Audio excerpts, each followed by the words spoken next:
So over the last few days, I've been doing a few videos on autism and how serotonin, norepinephrine, and dopamine differ in the autistic presentation of physically than, say, your neurotypical counterparts. And yeah, there's a lot of differences, and it's really fascinating. It's really cool, and there's lots of research out there. Literally, all you got to do is Google autism and serotonin, and you will have like research papers galore. There's stuff from the National Institute of Mental Health. There's stuff on PubMed. There's stuff on some specialist websites that are also scientifically certified and all that good stuff. These are scholarly papers.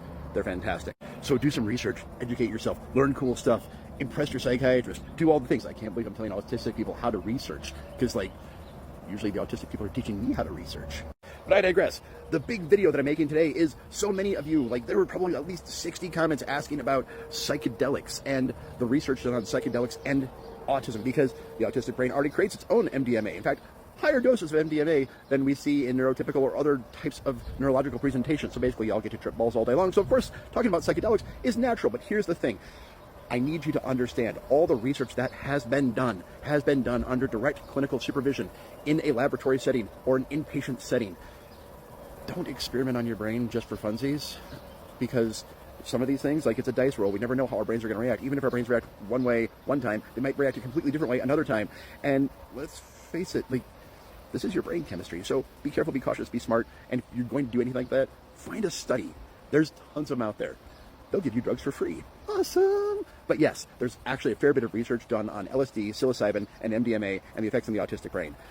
In many cases, it's shown that treatment with these things has actually shown to help the individual with be more sociable, less social anxiety, better social engagement, higher levels of empathy, which is weird because autistic people are very empathetic. But it's just that, the way that they present it is often misconstrued by their neurotypical counterparts, because neurotypicals are dull.